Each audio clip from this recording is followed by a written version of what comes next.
제가 우선 파일 구분 디렉토리 구분자라고 하도록 하겠습니다. 뭐 디렉토리는 영어로 그냥 말 그대로 그냥 디렉토리고요. 예, 디렉토리고 구분자는 세퍼레이터라고 보통 얘기를 해요. 세퍼레이터라고 얘기를 하는데, 자, 폴더와 폴더를 구별해주는 기호, 폴더와 폴더를 구별해주는 기호를 얘기를 해요. 근데 왜 이걸 얘기를 하느냐? 이걸 왜 얘기를 하냐면 운영 차제에 따라서 이게 다르기 때문에 그래요. 디렉토리 구분자를 항상 이 MS 윈도우가 문제인데, MS 윈도우에서는 무엇을 사용하냐면 백슬래시를 사용해요. 우리 많이 보던 거 이거죠. 백슬래시. 그렇죠? 그런데 MS 윈도우즈를 제외한 나머지 리눅스, 가장 대표적인 게 리눅스, 그 다음에 맥 OS, 그 다음에 뭐 유닉스,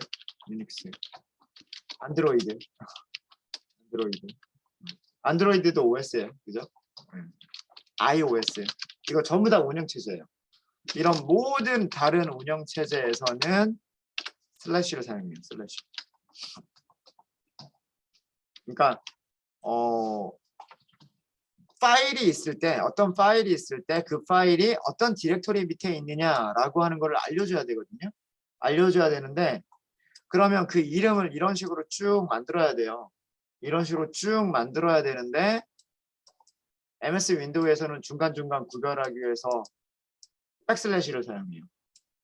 리눅스나 맥 OS에서는 슬래시를 사용해요. 자, 이게 왜 문제가 되냐면, 여러분들 문자를 만드실 때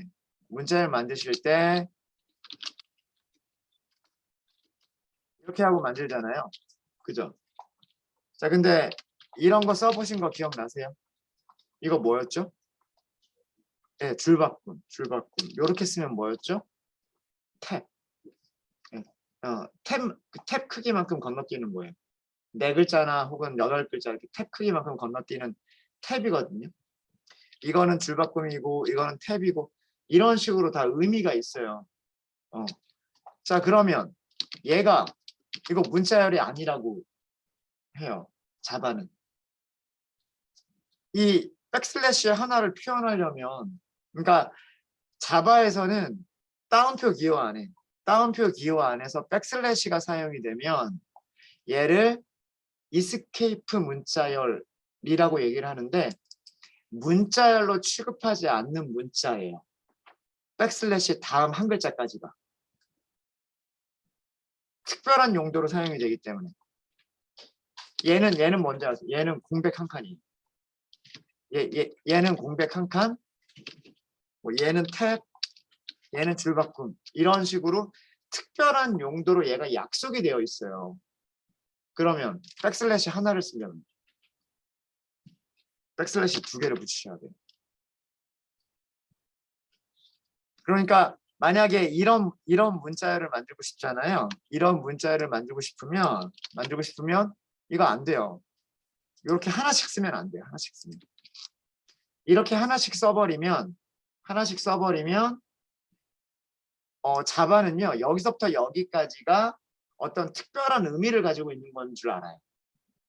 그 다음에 여기서부터 여기까지가 또 다른 특별한 의미를 가지고 있는 거라고 생각을 해요. 근데 백슬래시 대문자 U는 없거든요. 백슬래시 소문자 T는 있어도 백슬래시 대문자 T는 없어요. 사실 여기서 원하는 거는 백슬래시 하나가 들어가기를 원하는 거죠. 그러면 백슬래시 2개를 붙여서 쓰셔야 돼요. 만약에 파일이 있다라고 한다면, 만약에 이 밑에 뭐 abc.txt가 있다라고 한다면 여기도 이렇게 2개를 붙이셔야 됩니다. 그러니까 쓰는 게 굉장히 번거롭겠죠. 이렇게 쓰는 게 되게 번거롭겠죠. 그렇죠? 이거는 윈도우스가 얘를 사용하기 때문에 어쩔 수가 없어요. 윈도우스가 얘를 디렉토리 구분자로 사용하기 때문에 우리가 파일의 경로를 윈도우 스타일로 만들어 주려면 이렇게 백슬래시를 두 개를 연속해서 붙일 수밖에 없어요. 이거를 저는 그동안 이렇게 써왔던 거예요. 사용하는 시스템은 윈도우지만 마치 리눅스나 맥을 사용하는 것처럼 디렉토리와 디렉토리를 구분해 왔던 거예요. 근데 이거 되게 위험한 거예요. 네. 과거에는 이게 오류가 발생을 했었어요. 이런 식으로 하면 윈도우에서는 그 파일을 찾을 수가 없습니다. 이게 파일을 나타내는 게 아니기 때문에 과거에는 이게 오류가 났었어요. 지금은 이게 오류가 안 나거든요. 그래서 근데 이게 좋은 습관은 아니에요. 좋은 습관은 아닙니다. 그래서 요것 때문에 뭐 이런 문제 때문에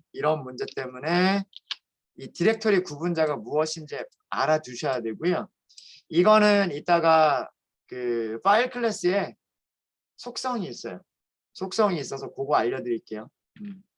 일단은 디렉토리 구분자에 대한 얘기를 말씀을 드렸고요. 절대 경로 absolute path.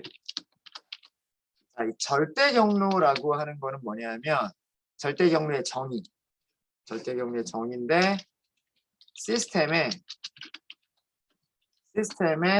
루트가 있어요. 루트. 여기서 루트는 이거를 얘기하는 겁니다. 뿌리. 그러니까 시작점. 시스템의 루트는 윈도우스 같으면 C 백슬래시 이게 시작점. 그 다음에 리눅스나 맥 같으면 그냥 슬래시 하나. 아마 지금 맥에서 코딩 하고 계시는 분들 계실 거예요. 여기 시작할 때 앞에 드라이브 이름 안 붙고 바로 슬래시부터 시작을 하죠. 여기가 시스템의 루트. 즉 모든 그 디렉토리가 쭉 시작하는 거. 모든 디렉토리가 시작하는 곳을 루트라고 얘기를 해요. 그게 윈도우에서는 이렇게 되어 있고요. 그 다음에 그 윈도우스 이외의 다른 OS에서는 다 슬래시로 되어 있어요. 시스템의 루트부터 시작해서 전체 경로 이름을 사용하는 것. 이게 absolute path예요. 예를 들면 지금과 같은 거. 요거 복사를 좀 할게요. 이렇게 쓰는 거. C 드라이브부터 시작을 해서 이렇게만 할게요. 중요한 건 아니니까. 폴더 경로가 중요한 건 아니니까요.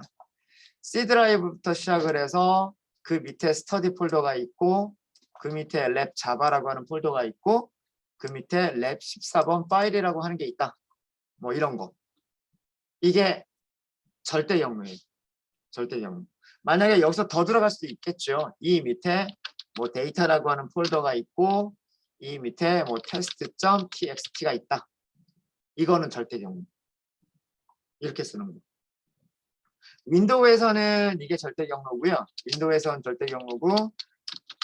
리눅스나 유닉스 같은 경우에는 이게 비슷하게 어떻게 보일 거냐면 이런 식으로 보일 거예요. 슬래시부터 시작을 할 거예요. 슬래시부터 뭐 유저스 밑에만 유저스라고 하는 폴더를 만들었을 수도 있어요.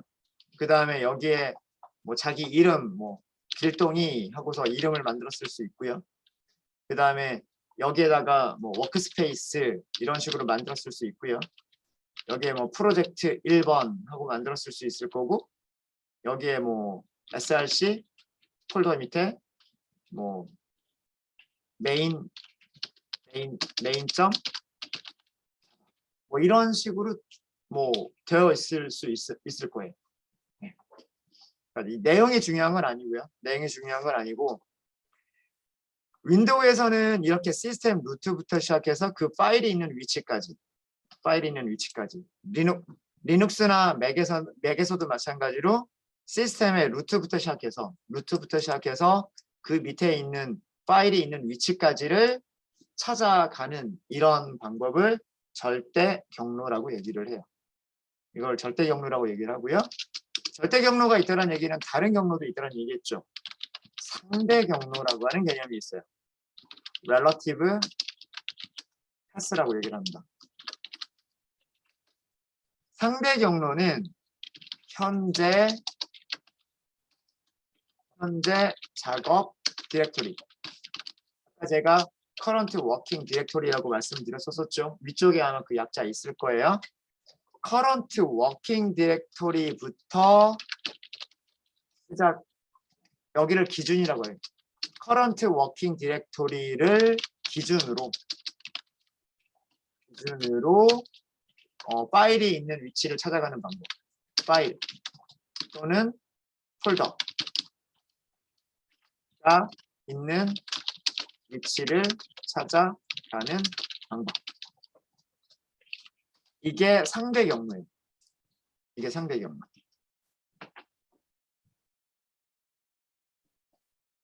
이것도 이렇게 쓸까요? 시스템 루트부터 시작해서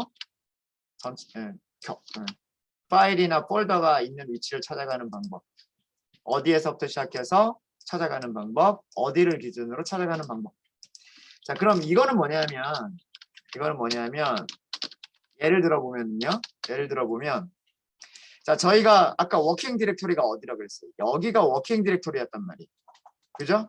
여기서 보면 여기까지가 워킹 디렉토리인 거예요.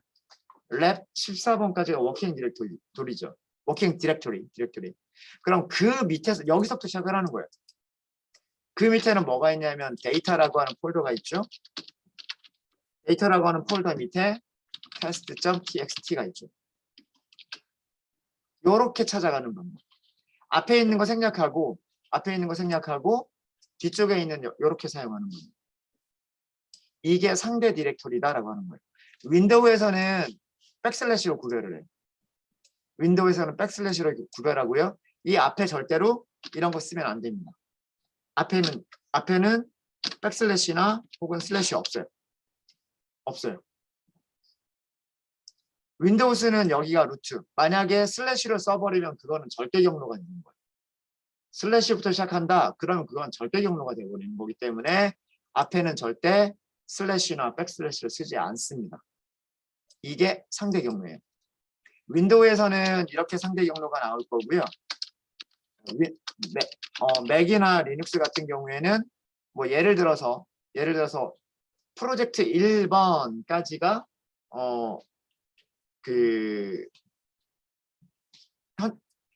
워킹 디렉토리였었다 라고 한다면 src 그 다음에 슬래시 main.java 이게 상대 경로가 되는 거예요. 위쪽은 제가 윈도우스 기준으로 말씀드린 거고요. 아래쪽은 맥이나 리눅스 기준으로 말씀드린 거예요. 절대 경로와 상대 경로 개념 아시겠죠? 절대 경로와 상대 개념. 상대 경로에서 점을 쓰는 경우가 있어요. 점. 상대 경로에서 점을 쓰면 현재 디렉토리를 의미를 하고요. 상대 경로에서 점을 2개를 쓰는 경우가 있어요. 이거는 상위 디렉토리를 의미를 해요.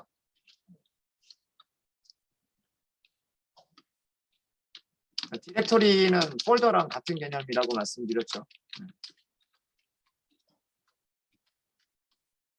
자, 이게 무슨 얘기냐? 이건 윈도우 탐색기를 보면서 말씀드릴게요.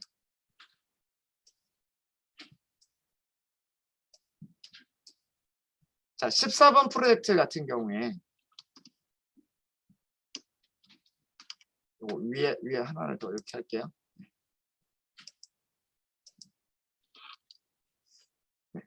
자, 14번 프로젝트를 기준으로 말씀드립니다. 우리가 만든 프로그램을 실행시키면 프로그램이 어디서 실행된다고 그랬어요? 14번 파일이라고 하는 폴더 밑에서 프로그램이 실행된다고 말씀드렸죠. 그러니까 아까 파일을 찾아갈 때 여기가 마치 루트인 것처럼 생각해서 여기에서부터 데이터로 들어가고 데이터 밑에서 파일을 찾았잖아요. 그죠? 그러면 점을 쓰는 거는 바로 이 현재 디렉토리 여기가 점을 쓰는 거랑 똑같아지는 거예요. 여기가 무슨 말인지 아시겠죠? 그런데 여기에서 한 단계 위로 올라가요. 여기서 한 단계 위로 올라가면 어디죠?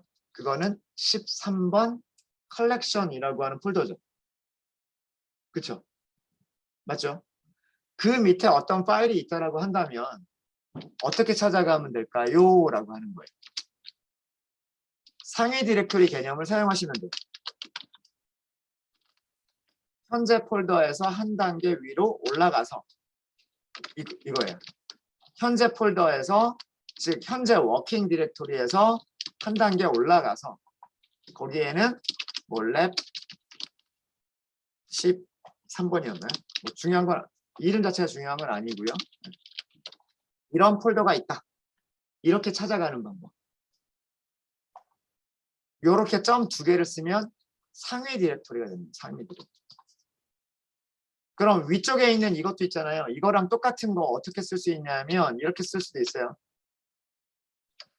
이건 앞쪽에다 쓸까요? 점 데이터 텍스트 점 txt 요렇게 쓴 거랑 요렇게 쓴 거랑 요렇게 쓴 거랑 같은 내용이에요. 현재 디렉토리에서 데이터 폴더 들어가서 test.txt를 들어가겠다. 이게 그 얘기죠. 현재 디렉토리에서 데이터 폴더 들어가서 test.txt라고 하는 파일을 찾겠다. 점 2개 쓰면 현재 폴더에서 하나 위로 올라가겠다. 현재 폴더에서 하나 위로 올라가서 거기에서 랩 13번이라고 하는 곳으로 다시 들어오겠다. 이런 뜻이 되는 거예요. 이게 상위 디렉토리 개념. 사실 얘는 그렇게 많이 안 써요. 얘는 종종 사용합니다. 언제? 상대 경로를 사용할 때. 현재 위치를 기준으로 해서 어떤 폴더나 파일을 찾아갈 때 이 상위 폴더 개념을 많이 사용을 해요. 다시 한번 설명드리면 이렇게 되는 거죠. 랩 14번 하고요. 랩 14번하고 랩 13번은 같은 레벨에 있는 거예요. 얘네들이 어디에 딸려 있는 거냐면 전부 다 여기에 같이 딸려 있는 거란 말이에요. 여기에. 그죠? 뭐 스터디, 뭐 랩 자바라고 하는 폴더 밑에 딸려 있는 거란 말이에요. 랩 14번에서 한 단계 위로 올라간다는 얘기는 랩 자바까지 올라간다는 얘기예요. 얘네들은 같은 레벨에 있는 거잖아요. 그죠? 네. 거기에서 여기로 들어오겠다라는 개념입니다. 무슨 얘기인지 아시겠죠? 이게 상위 디렉토리 개념이에요. 상위 디렉토리 개념. 현재 있는 폴더에서 한 단계 위로 올라가서 그 밑에 있는 하위 폴더 중에 어디 다른 곳으로 들어가겠다. 이게 상대 폴더 개념. 상위 폴더. 그래서 이 점 2개는 언제 사용하는 거냐면 상대 경로를 사용하는 곳에서 얘를 사용을 해요. 얘를 사용을 합니다.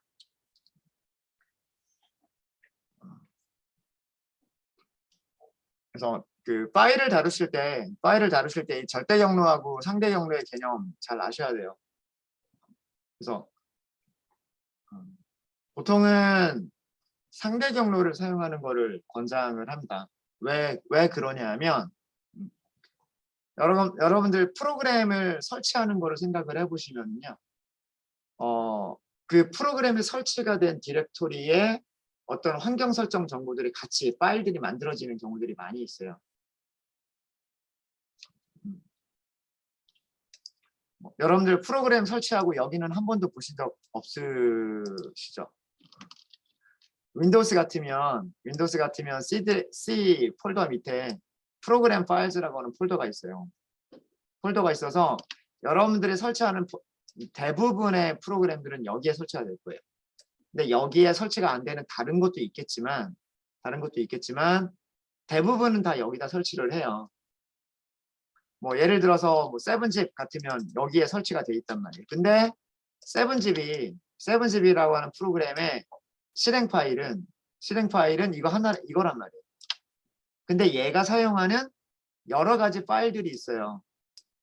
뭐 라이센스를 사용하겠다거나 혹은 뭐 언어별로 번역한 번역 파일을 가지고 있다거나 이런 것들이 어디에 설치가 되냐면 그 자기 설치가 된 디렉토리에 파일들이 있고 다른 폴더도 있고 이렇단 말이에요.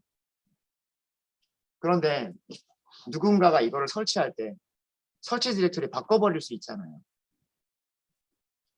그렇죠? 설치 디렉토리를 프로그램 파일스에다 설치를 하는 게 아니라 프로그즈라고 하는 폴더 하나 만들어서 우리 그렇게 한 적도 있죠. 그렇죠? C 밑에 뭐 다른 폴더 하나 템프라고 하는 폴더를 만들어서 거기다가 7집 깔아버릴 수도 있단 말이에요. 그러면 그런 경우에는 7집이 사용하는 모든 파일들은 다 어디에 들어가 있을 거예요? 그 템프 폴더 밑에 다 들어가 있을 거잖아요. 근데 7집이 그 파일을 찾으려고 절대 경로를 쓴다고 생각을 해보세요.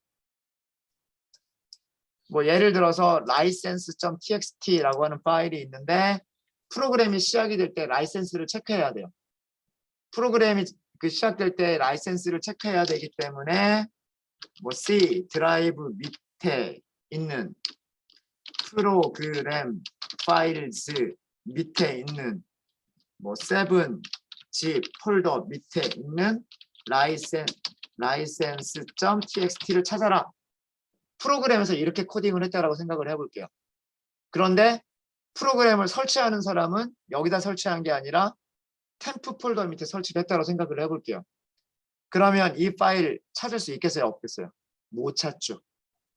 그게 바로 파일럿 바운드가 발생하는 거예요. 절대 경로를 써버립니다.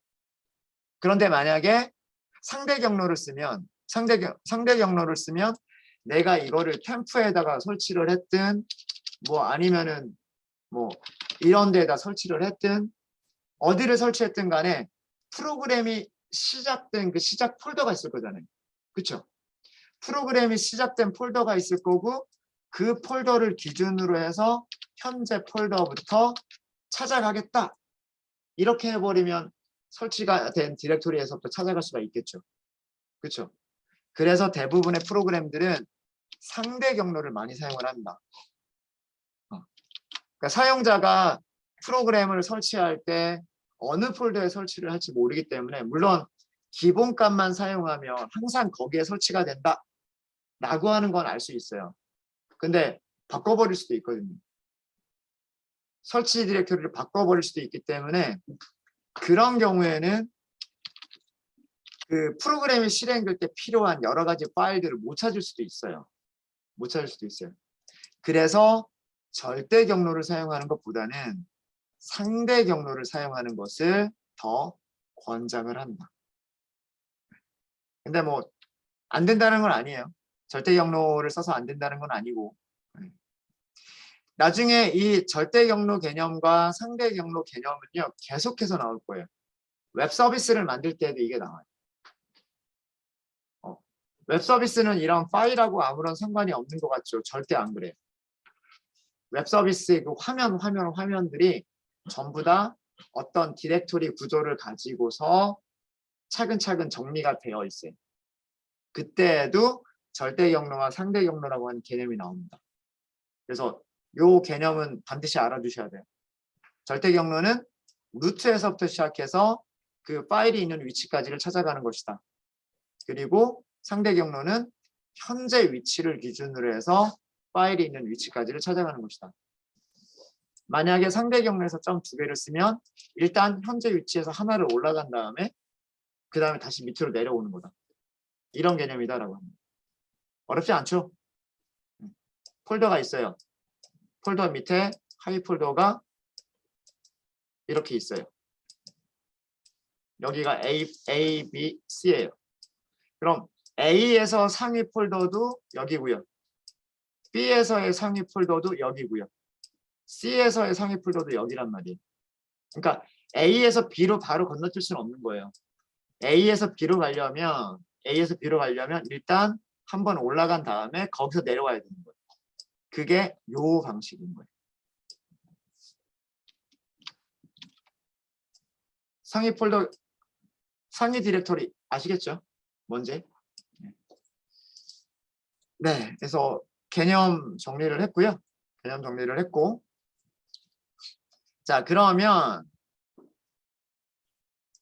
파일을 한번, 이제 파일 클래스는 파일과 디렉토리를 모두 관리할 수 있는 클래스다라고 말씀을 드렸어요. 생성을 한번 해볼게요. 생성하고 그리고 가지고 있는 클래스 이름들을 볼게요. 파일, 컨트롤 스페이스. 자, 이것도 어디에 있냐면 java.io에 있어요.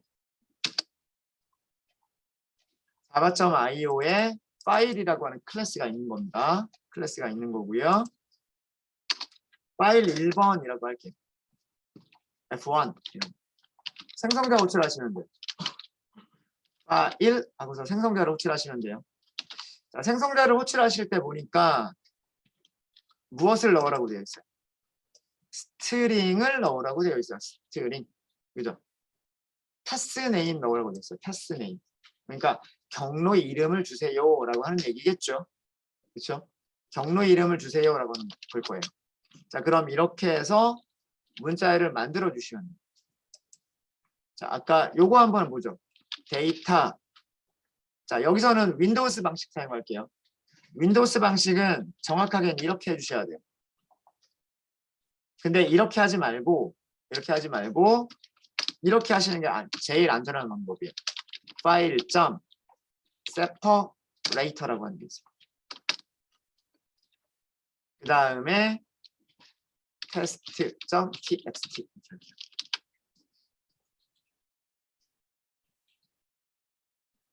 요것도 위쪽에다 주석으로 써드릴게요.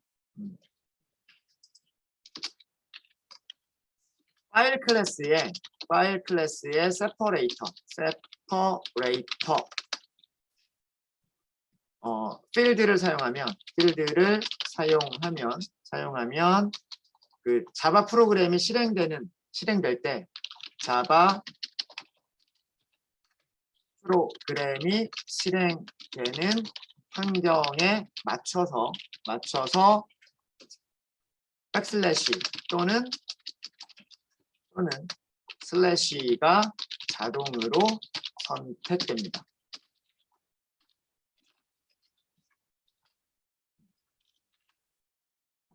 디렉토리 구분자를 쓰시는 디렉토리 구분자가 윈도우스와 리눅스가 다르기 때문에 윈도우스와 맥 OS가 다르기 때문에 파일.점 세퍼레이터라고 하는 걸 쓰면 안전하다라는 거예요. 그러니까 여기를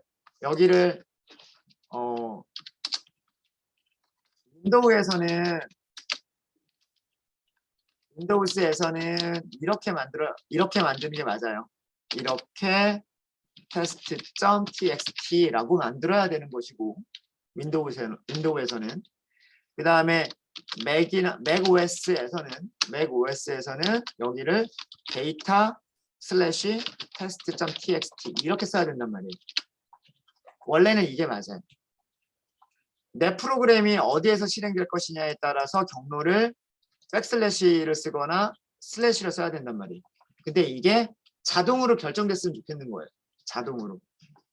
프로그램이 실행되는 환경에 따라서 얘가 자동으로 실행됐으면 좋겠는데 어떻게 하면 된다? 이렇게 하면 돼요. 이렇게. 그러니까 앞에 있는 게 폴더 이름이 되는 거고요. 뒤쪽에 있는 게 파일 이름이 되는 거예요. 이게 폴더 구분자가 되는 거예요. 자, 그러면 출력을 한번 해볼까요? 파일이라고 하고서 F1 출력을 해보도록 하겠습니다. F1 뭐라고 나오죠? 데이터 백슬래시 test.txt 이렇게 나오죠. 상대경 우리가 만든 경로로 파일의 내용을 보여줘요. 자, 이것도 사실 얘는 파일 객체예요.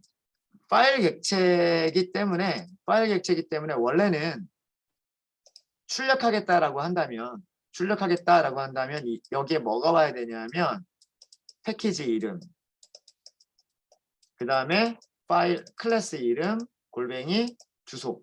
원래는 이렇게 나와야 되는 게 맞는데 지금 여기가 이렇게 나오고 있죠. 이 얘기는 뭐냐면 파일 클래스가 무슨 메서드를 오버라이드하고 있다? toString 메서드를 오버라이드하고 있다라고 하는 걸 알 수가 있는 거예요. 파일이라고 하는 클래스가 toString 메서드를 오브젝트 클래스와 다르게 만들어서 무엇을 출력해 줄 수 있게끔 만들었냐면 생성될 때 사용한 문자열 있죠. 생성될 때 사용한 문자열을 만들어 주도록 되어 있는 거예요. 그렇게 보여주게끔 되어 있는 거예요. 자, 그 다음에 몇 가지 메서드예요. 절대 경로라고 하죠. 절대 경로는 F1에서 메서드를 사용하시는데요. 자, 우리가 뭔가 어떤 정보를 알아내고 싶어요. 어떤 정보를 알아내고 싶으면 자바에서는 대부분 메서드 이름이 뭘로 시작할까요? get이에요. 오케이. 맞아요. 필드, 멤버 변수에 있는 값들을 알아내고 싶어요. 전부 그게 뭐예요? get터잖아요. getter. 그래서 get으로 시작하는 메서드들을 찾아보시면 돼요. 우리가 어떤 클래스가 가지고 있는 정보를 알아내고 싶다. 그럼 자바에서는 거의 대부분 100%는 아니에요. 거의 대부분 get으로 시작해요. 그럼 여기서 메서드 이름 찾으면 됩니다. 제가 절대 경로라고 하는 게 영어로 뭐라 그랬어요? absolute path라고 그랬죠. 그렇죠? 이게 절대 경로. 무엇을 리턴한다 그랬어요? 여기서는 스트링을 리턴한다 그랬어요. 경로 이름 자체는 문자열일 거 아니에요. 그죠? 경로 이름은 문자열이기 때문에 그 문자열을 리턴해 준다라고 하는 겁니다. get absolute path. 그러니까 메서드 이름들 외우고 다니실 필요 없으세요. 정보를 얻어낼 때는 get으로 한번 시도를 해본다. 그 다음에 뒤에 어떤 단어들은 개념에서 나오는 그런 단어들을 알고 계시면 메서드를 찾으실 수가 있어요. 자, 실행해 볼까요? 네. 이게 절대 경로래요. 절대 경로. 설명드린 거죠. 자, 그 다음에 이번에는 그냥 경로라고 하는 게 있어요. 그냥 경로라고 하는 게 있는데 이게 약간 좀 애매해요. get pass라고 하는 게 있어요. get pass. 눈으로 보기엔 얘가 상대 경로인 것처럼 보이죠. 상대 경로. 자, 이거는 여기서 주석으로 설명을 드릴게요.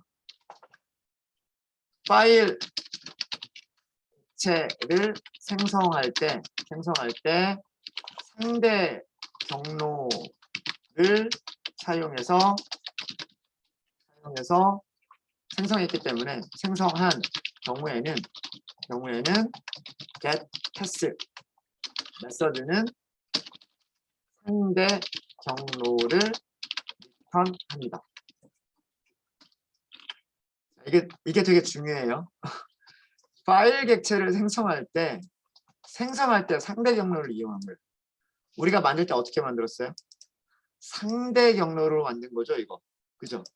데이터, 세퍼레이터, 파일 이름, 상대 경로로 만들었단 말이에요. 그래서 getPass가 상대 경로를 리턴을 해주는 거예요. 절대 경로가 아니라. 그러니까 얘가 무조건 상대 경로를 리턴하는 메서드는 아니에요. 무조건 상대 경로를 리턴하는 메서드는 아니에요. 자, 그 다음에 마지막으로요. 요거 하나만 할게요. 파일 이름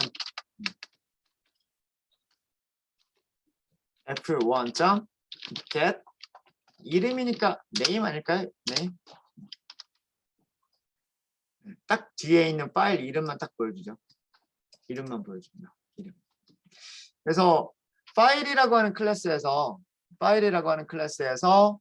이런 녀석들 get absolute path, get path, get name 이런 것들을 알아두시면 좋을 것 같고요. 그리고 폴더와 파일을 붙일 때 혹은 폴더와 폴더를 붙여줄 때 중간에 구분자 있어야 되잖아요. 구분자는 가능하면 좀 귀찮더라도 file.separate를 쓰는 게 안전해요. 안전하고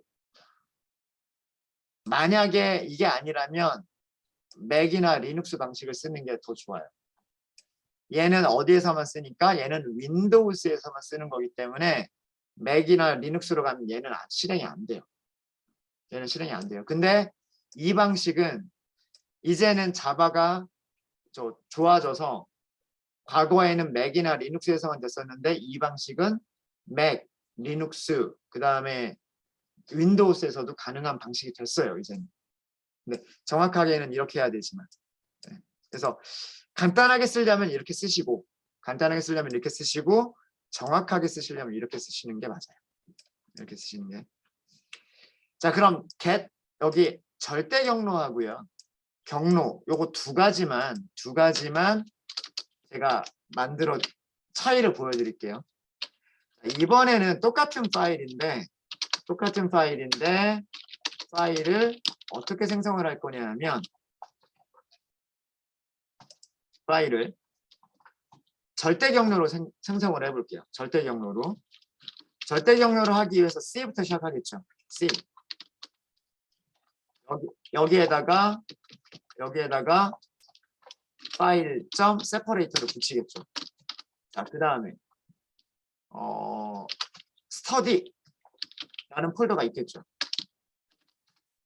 있든 없든 상관은 없어요. 그 다음에 다시 파일 점 세퍼레이터 붙여주고요. 만약에 여기에 test.txt가 있다고 해볼까요?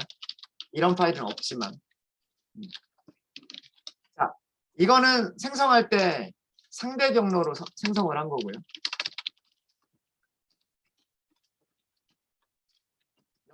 이거는 뭐예요? 이거는 절대 경로로 생성을 한 거예요. 맥에서 코딩 하시는 분들은 여기를 이렇게 하십시오. 맥에서 하시는 분들은 이렇게 하시고 윈도우스를 사용하시는 분들만 이렇게 하세요.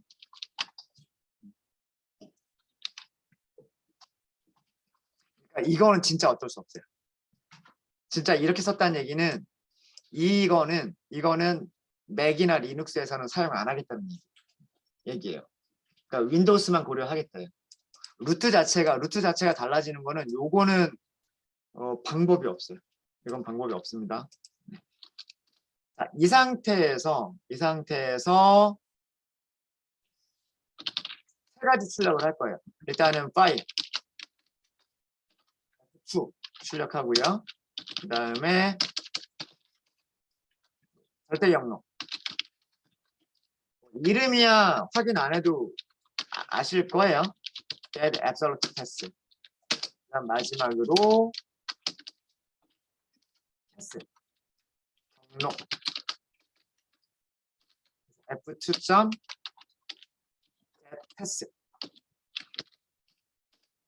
자, 여기 네임은 안 해봐도 네임은 뻔해요. 요 제일 마지막에 있는 게 네임이에요. 그죠? 그거는 건너뛰고요. 여기 두 개만 볼게요. 여기 두 개만. 자, 보겠습니다. 아, 여기 지금 잘못됐어요. 패스 세퍼를 제가 다른 걸 넣어버렸군요.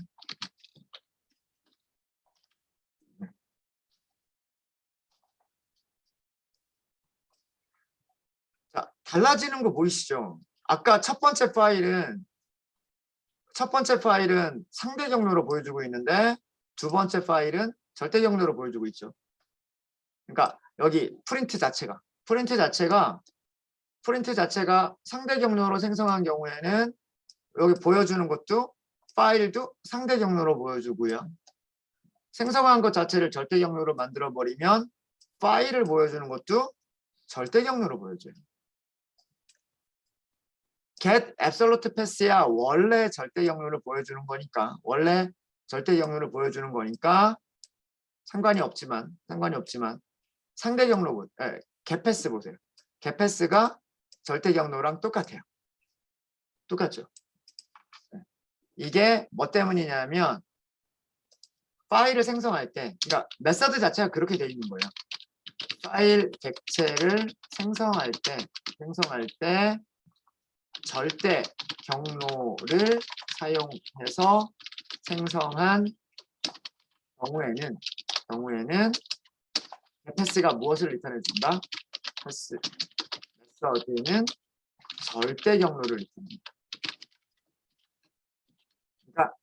항상 상대 경로를 리턴해 주는 건 아니에요. get absolute pass는 항상 절대 경로를 리턴을 해요. 그게 상대 경로로 만들어졌든 절대 경로로 만들어졌든 항상 절대 경로를 리턴해요. 얘는. 근데 get pass는 그렇지 않아요. get pass는 상대 경로로 만들어졌으면 상대 경로를, 절대 경로로 만들어졌으면 절대 경로를 리턴을 해요. 그래서 이거 구별하셔야 되고요. 구별하셔야 되고. 그래서 보통 생성하는 것은 무엇을 권장한다? 보통 생성하는 거는 상대 경로로 생성하는 거를 권장을 하고요. 권장을 하고 그 다음에 절대 경로는 그 다음에 알아내면 되니까. 이 파일이 실제로 있는 위치는 get absolute pass를 이용해서 알아내면 되니까 그렇게 하시는 게 좋습니다. 네, 별로 어려운 거 없으셨죠? 없으셨죠? 네. 이번 시간 여기까지 하고요.